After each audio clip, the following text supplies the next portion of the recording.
the Hollywood producer who I believe doesn't live in Hollywood. That's right. Ankit is over here. He's from New Delhi. And Muhammad, are you in New Delhi or Mumbai? Yes, New Delhi. New Delhi. Okay, so they're joining us from New Delhi. Ankit heads up Cool. the IBM TV Health Channel, and Muhammad is in the pharmaceutical industry, right, or something like that. Yep. Yeah. Okay, out of New Delhi, and Wesley is actually a Hollywood producer, not in Hollywood, that produced the great movie. I thought it was a great movie called The Matchbreaker. So he's got one fan here. But I have to ask Wes a question, since you've been in the Hollywood movie industry for a long time. Yeah. Do you know the name of Shadow Khan? Have you heard of Shadow Khan?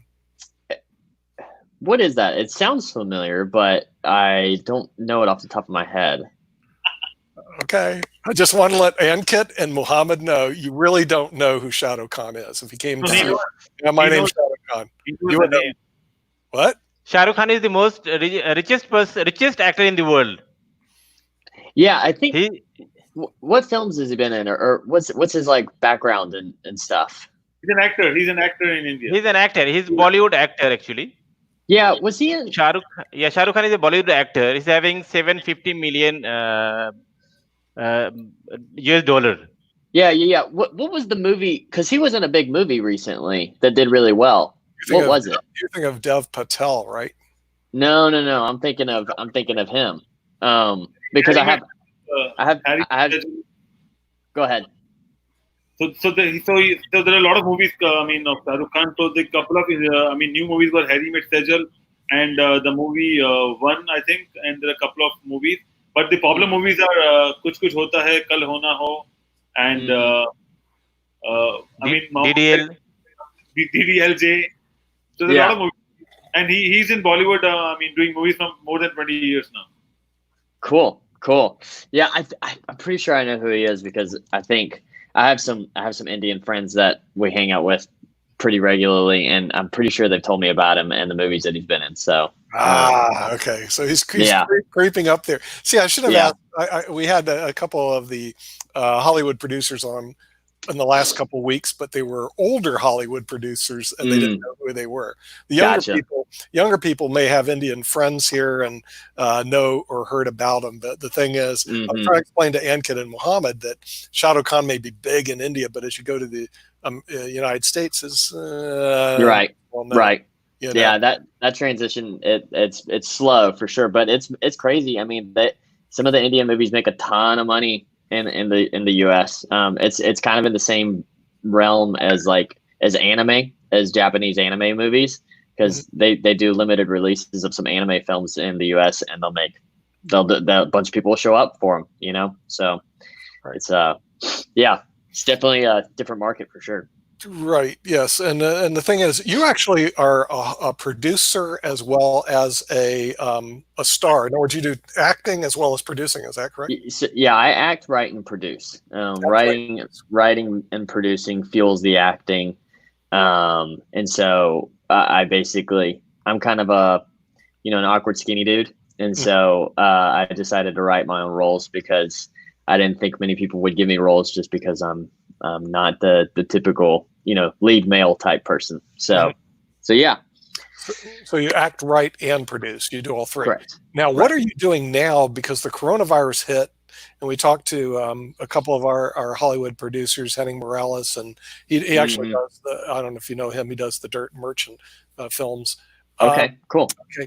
And then Robert Krantz, he actually has one going on Netflix called Faith, Hope, and Love. It's really good. It's running on Netflix right now. And I've actually heard of that. Yeah, and you know what? And he's been in the movie industry for 40 years. They're based out of Hollywood, and they both said, "Well, we're writing right now because they can't produce." Are you writing now because you can't do any productions? Actually, yeah.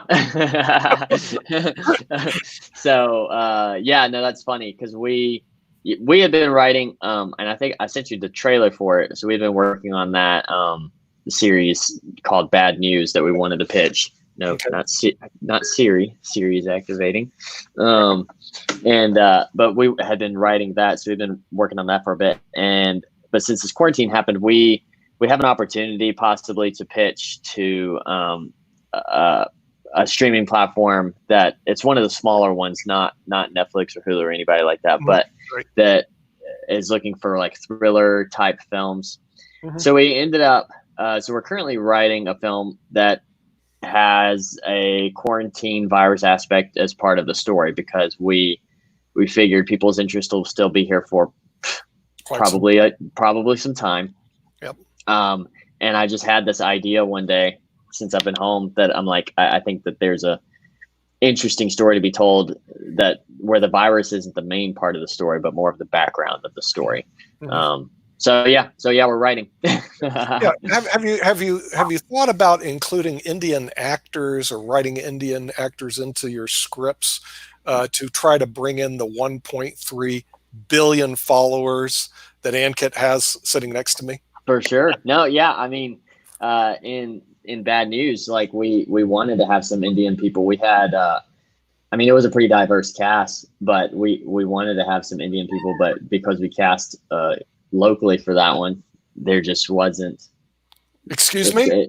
There wasn't anyone? It wasn't anybody. It wasn't anybody that fit. Like that was an Indian actor that we could find at least. Right. And we just had an Indian actor on before you were on, and I was trying to explain to them, because he told me, he says in Bollywood that everybody looks the same, and I go, well, why don't you move to Hollywood where they don't look the same? And he's going, sure. And I'm going, come on, you want to be in Hollywood, you don't want to be in Bollywood, because in Bollywood, you're right, you're all the same. You go to Hollywood and you're an Indian actor, they'll go, oh, there's an Indian actor I could actually cast. So I haven't seen one in a long time. Oh yeah, I mean, and you can even a good idea, wouldn't it, Wes? You can even go to the smaller markets, you know, Chicago and Washington D.C. and stuff like that as an Indian actor, and you would dominate the areas, because there'd probably be only like 5 people. Right. Now you film out of Kansas City, right? Is that where you're? Yeah, we're based in Kansas City, Missouri right now. But you know, we film wherever we need to or want to, and so that's just where we're located right now. Right. Yeah. Now, Robert was telling us, the guy who did Faith, Hope, and Love and's been in the industry a long time. I asked him, why did you locate to Hollywood? He goes, that's where all the talent is. It's like a huge talent pool. There's almost 1 million people that just work in what they call the industry. Is that true? Yeah, it is. It's the biggest thing is really, when you think of talent, it's really where the writing and the business happens. And so, like, if you're just an actor, I actually typically don't recommend just LA. LA is a good option, but I don't think that has to be your only option. I think you can go to Atlanta. I think you can go to Chicago. I even have some friends who've gone to Albuquerque, because they film a lot of stuff in Albuquerque. Right. So if you're just acting, I don't think you have to go to LA. I think if you do want to write or produce or direct, then I think it's probably more important to consider LA over other areas, just because it's just where the agencies are. It's where the studios are. And so they just keep a lot of the stuff there, you know? And it's part of one of those things too, that it's like, if you live in LA, then people view it as you've done your dues, you know, like you're committed enough to come out here. And so it's almost kind of like an initiation, you know, type thing. So, yeah. So what projects are you working on right now? You said you sent a clip, and if you send a clip, I can send it to Ankit, and he could actually put the clip on. He's very computer savvy. That's the guy over there that has 1. Facebook followers. So we're working on a series pitch. That's one thing that we're working on. It's called Bad News. It's kind of like The Office. So it's a mockumentary, but set in a news station. So that's kind of one of the things we're working on. And then we're working on this thriller movie right now, a thriller movie that we're writing. The working title is Stay Home. So we'll see if we keep. Are you serious? Yeah, that's the working title. Because it actually worked. Go ahead. I think that would be appropriate. When you plan a movie or when you plan a series, you plan a theme based on a script, or how the movie planned in terms of storyline. So like so it's funny. There's like, you can just come up with a movie out of thin air, right? You can do that. Or one way that we like to do things is if we have something that's a part of our lives, such as like a location or an actor or whatever. Sometimes we write a story around that. around something that we already have access to. And so for this one, our goal, we just want to shoot a movie. Like, that's our goal. We just want to shoot a movie. So we are writing this script around being shootable. So we wanted to keep it in one location. A bed and breakfast is technically the setting, but a house, basically. We wanted to keep it simple, and we wanted to keep it in a neighborhood the whole time, because since we're trying to do the quarantine, we're trying to have a lockdown quarantine as part of the story. Mm-hmm. We're trying to keep it small so that we can shoot it cheaper, basically, because we have some people left over from our the Matchbreaker and some other films that I think that they're interested in putting money into what we're doing next. And so we just want to come up with an idea that's good enough. But we'd love to get a series. That's like, we'd love to get a series because it's just bigger and more legitimate, and it's more fun. So yeah. Yep. Right. Yep. So have you thought about any any storyline based out of US, maybe in Russia or in India? I mean, the complete storyline is from a different country. So most of our stories are based, they're all based in the US. There's one that we want to do that is bigger, more of an international vibe. But it's quirky though. It's kind of like, I don't know if you've seen any Wes Anderson movies, but it's in that type of vein of things. It's basically about this group of amateur coders that go on a hunt to find Satoshi, the creator of Bitcoin, because nobody knows who created Bitcoin yet. It's this multi-billion-dollar, thing, and so I wanted to make a movie about people trying to find the creator of Bitcoin. so that's kind of more international, because they end up like traveling the world trying to find it. Because I asked you this question because a lot of Indian actors are doing a movie in Hollywood. And why? Because, the Hollywood people or the movie, they'll get commercial success in India because we have 1.3 billion. And if you can add one actor from India to Hollywood, you'll get a good audience in India. Right. And we know English. We read, we understand English perfectly fine. And that's what it is. Right. No, the Indian friends that we have, I learned a bunch about how that rolls through them, because they go back and forth to India for work actually a lot, even though they're based here. And it's a huge opportunity. It really is. I think you'll see a merging of like Hollywood and Bollywood over time. Like I really think that they will take that more seriously. And I think already behind the scenes you see Hollywood money going into Bollywood films. But yeah, no, it's huge. It's huge. In India, most of the Bollywood films are Hollywood films are releasing in India, and we are a huge fan of Hollywood because Hollywood is really best film industry in the world. Mm-hmm. And your acting is at par. Can salute you. So whatever the content you are doing like right now. So as a producer, when you start preparing for the film, so what is your target country? Do you target only America, or you target to the whole global community, or do you think about the India, your 1.3 billion populations, English population? Right. So I personally want to make movies for everybody. That's typically my goal. I think when you talk to filmmakers, a lot of them, their goal isn't so much about the audience. It's more about making the movie.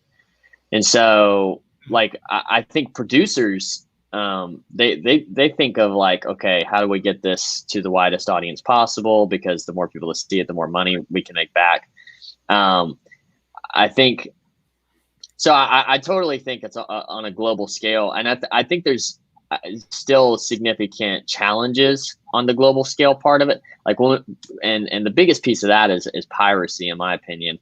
Because when we released the Matchbreaker, even that was like a smaller movie, but even with it being a smaller movie, like we were #1 on the Pirate Bay for like a few days, and it was like, well, there goes thousands of dollars down the drain. And so it's like, I think that's a huge thing, and to overcome when getting it to international waters, because like I know it typically the distribution is longer, getting it to more international places, and then just the longer that people have to wait to watch a movie, the more impatient they become, and they go to other sources to find it. So, but yeah, no, I think like I typically view it on a global scale, and the more global I can make it, the better, for sure. Mm-hmm. Yep. So, have you ever been to India? No, I want to go. My buddy, he takes trips, I think, every like 3 months, maybe more often than that. And he's told me he would take me one time, but I haven't gone yet. What city in India does he go to? I don't know. I have no idea. I think because he does more nonprofit work, humanitarian. So he's working more, humanitarian work. And so I think he travels quite a bit. Mm-hmm. I have my national NGO, and the vision of NGO is protect humanity and respect humanity. Mm-hmm. So after Corona, you please, we welcome you out here, and we will arrange everything for you. Yeah. And you do the dual things as well. Actually, see, you can be ambassador of the protect humanity, respect humanity, and then on the other hand, you can launch your film as well. Yeah.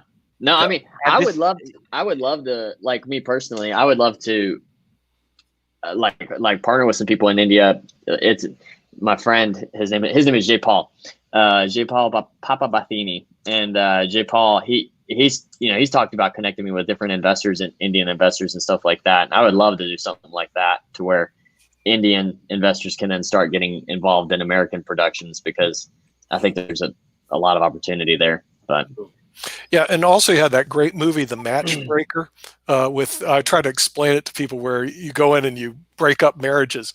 Mm-hmm. Marriages are big in India, which I don't know if you ever did an Indian version of this. And Kit, tell me how big the marriages are in India.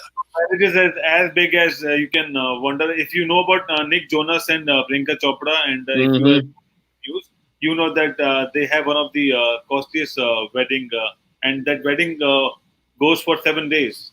Yeah, 7 days. If you ask me the money, I don't know how much they spent, but maybe close to $1 million. Yeah, that's just that's huge. The wedding. Yeah. I'm pretty sure Jay Paul, when he was telling me about his wedding, that he had something like 5,000 people show up for it or something like that, which you won't believe.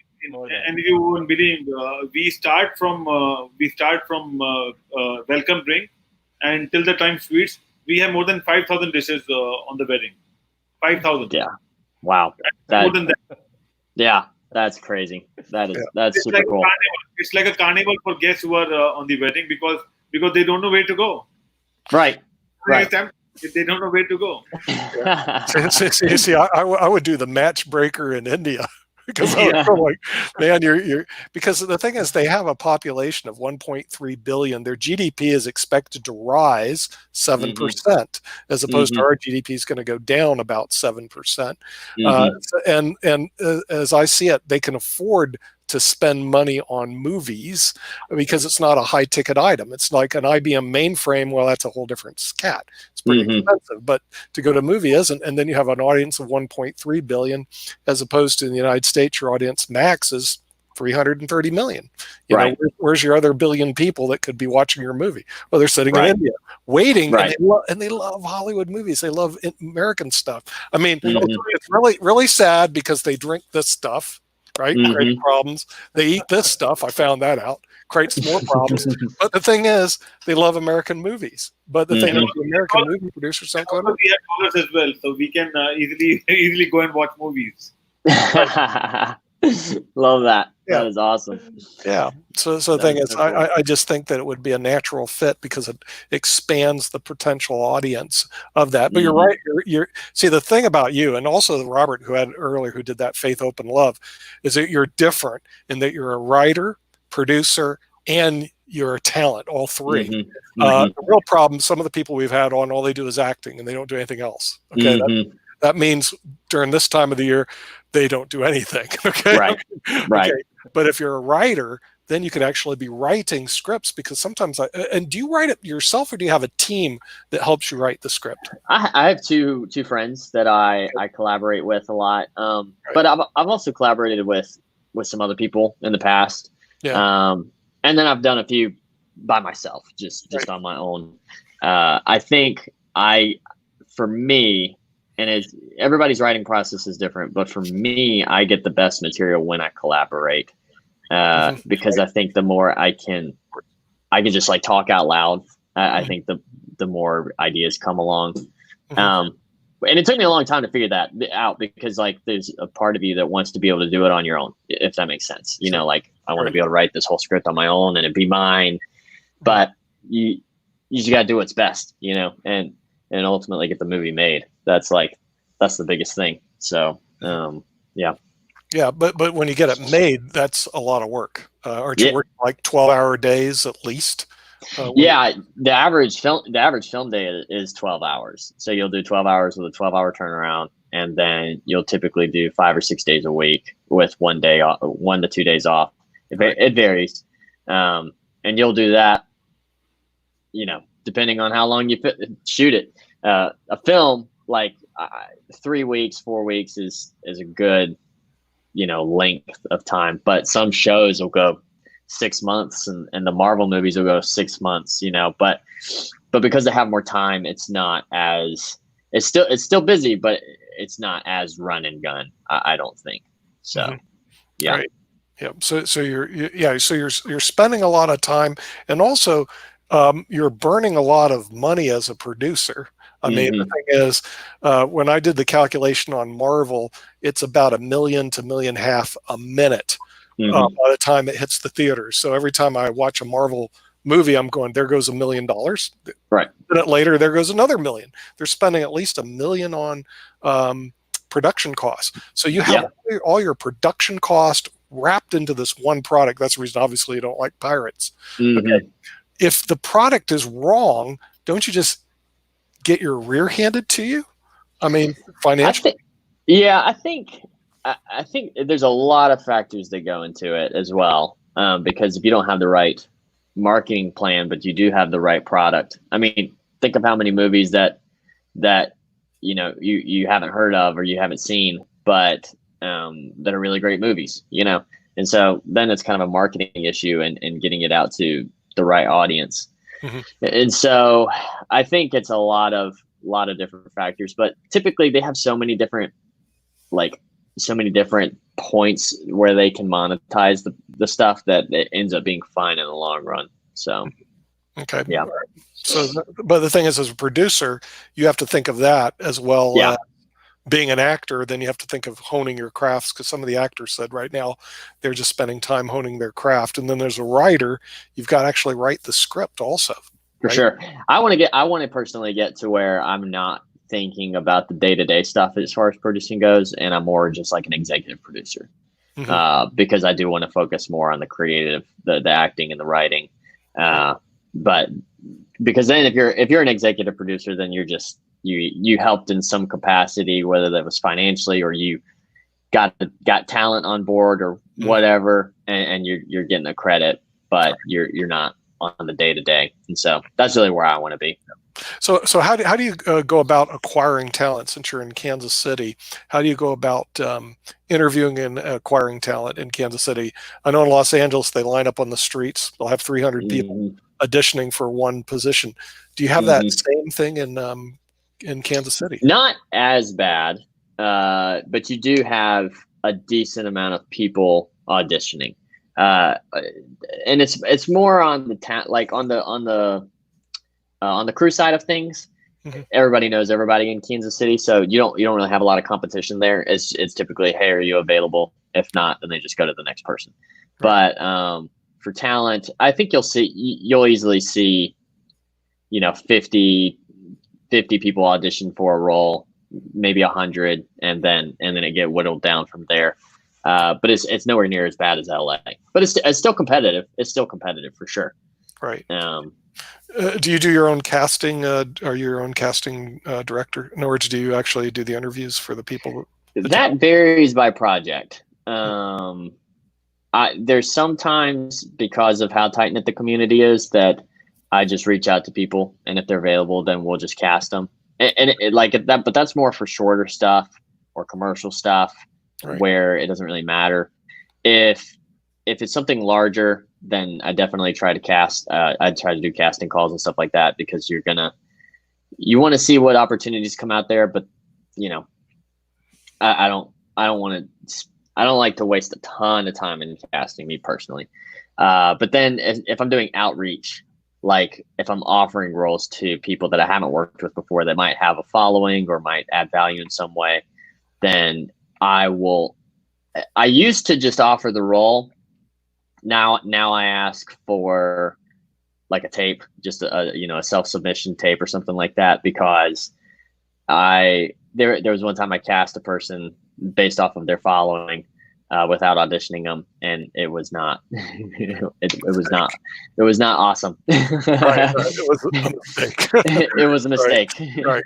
So unless I know they're good, right, then I'm probably going to ask for a self tape, that's pretty short and just to get a feel. So yeah. Right. So what's your next project? What are you working on that we can tell our viewers about? Well, I would say our probably next project is going to be, we're going to put that Bad News trailer out. We're going to put that out in the world, and see if anybody is interested in it. But then after that, we're hoping to shoot a movie this fall. We're hoping to shoot. Okay.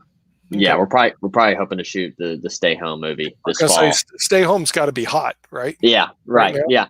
That's the hope. That's the hope and the goal, is that it would be timely. So yeah, but we'll probably do that too. Yeah, Stay Home. Okay. Yep. Stay Home and Bad News both sound very depressing, but Bad News is really funny, I promise. Really? Okay. The Stay Home seems to have a very catchy title though for right now, because everybody's staying home. Have you written the script on Stay Home yet? We're at an outline. So we're hoping to have a script by end of May is the goal. And then we want to shoot it. Right. I mean, right now, nobody's filming. And there's no guarantee of when that'll come up. Some people say September, some people say sooner. Nobody knows really. So it kind of varies, but we're hoping to shoot it in the fall, I think. Probably mid to late fall. Also, how much money you spend in a movie? I mean, do you have a target that I have to spend this much amount of? Is there any budget, or how do you work on that? Yeah, no, there's a goal. So like, I always want as much as I can, but you can't always get as much as you can. So the way I think about it usually is like, what's my minimum basically to get the movie made, right?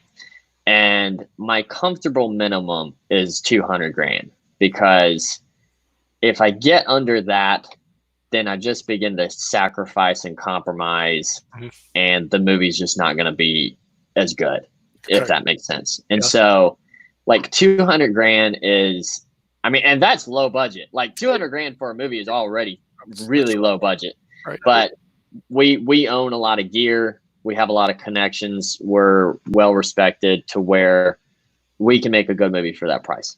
But, you add more money and then everything goes up. Production value goes up. I can begin to reach out to talent, like names and star names and stuff like that, and attach them. Everything goes up. And so like, I like $1 million is a super good, but like, I don't know how people can have $1 million and make a bad movie, to be honest. I don't understand how people can have $30 million and make a bad movie. Bad script. Yeah, I know. It starts with the script. I don't know how. I don't know. So, I don't know how that happens. If you get a chance to work on a movie with a unlimited budget and a good script, which one you will choose? You'll choose a good script or an unlimited budget? I'd probably take the unlimited budget, because people would still respect that you got you brought it to the finish line. I'd take the unlimited budget, because then somebody's going to give me a smaller budget. Then I can make a really good movie, and then go back to an unlimited budget with a good script. If that makes sense. Yeah. I don't know. At the end of the day, like me personally, I just like making movies. So I would take whichever one. So, hello. Oh, Isabella, do you know Wes Elder? No. Do you guys know each other? Okay. Well, Wes is a Hollywood. Nice to meet everyone. Wes is a Hollywood producer who doesn't live in Hollywood. He's smart. He lives in Kansas City, but he's a producer of a great movie that was running on Netflix. Is it on Amazon now? It's called The Matchbreaker. Is it running on Amazon now? Yeah, it's on Amazon, and it's also on Tubi TV, which is like a streaming platform that's ad supported. Oh, yeah. And Isabella, if you haven't seen the movie, it's called The Matchbreaker. You've got to see this movie. Yes. Write it down. I'm putting it on my watch list. Yeah, because it's a great movie. It was Wes. I think Wes is multi-talented. He's unusual for an actor. He does acting, he does script writing, and he also does the producing. So he's a Hollywood producer that doesn't live in Hollywood and does that. Isabella is a famous person in South Africa who was on. I saw you the other day on Alexander May's Cafe, and South Africa has been a great place for us. Oh wait, Alexander's showing up. Are you kidding me? Speaking of talent, okay, here comes Alexander. Okay, I saw her on Alexander May's cafe the other day, and these people enjoy it. Oh, are you kidding me? That was great. Not only that, Alexander, I Wikipedia'd all the people that you had on there, and you had all these famous people on your television show. I was going, are you kidding me? That's pretty cool, right? That was pretty cool. And they're all well known in South Africa, which, by the way, West is a big market, 57 million people. It's bigger than California. So it's South Africa is a very important market for us because they have more people in South Africa than they do in California. But Alexandra is a singer, and she's also apparently an actress, and she runs Alexander May's Musical Cafe. And Isabella is also one of the famous people, because you just Google her and you find out and they're super famous in South Africa. And Alexander West is a producer, and also he does acting and screenwriting, does everything. He's one of these what I call polymaths, so he can do everything. But Wes has a movie. You got to see it. You got to see it. It's called The Matchbreaker. It's running on Amazon. It was running on Netflix, and you go to Amazon.com and you can watch this movie. It's just a great movie. The storyline's a killer. The storyline is the parents don't like who their kids are getting married, going to marry, so they send the matchbreaker in to destroy their marriage. I actually think I've seen this. Watched it. Are you kidding? Have you seen that? I think I watched. I think I have too. I'm gonna go double check now. Listen, if you haven't seen it, it's a killer movie, and the thing is, it was on Netflix for almost 2 years, so you could have seen it there. And I think that because I definitely watch on Netflix a lot just because it's quite convenient. So I did a lot of Netflixing for quite a while. So I'm pretty sure that was the one that I came across. Funny. That is so exciting! Wow. Cool. Thanks for checking it out. Yeah, so I guess it's beaming in South Africa, which is good. If you haven't checked it out, you got to really check it out. I think it was a great storyline, and he did an excellent job in terms. Matter of fact, I rank him ahead of Quentin Tarantino's last movie. Sorry.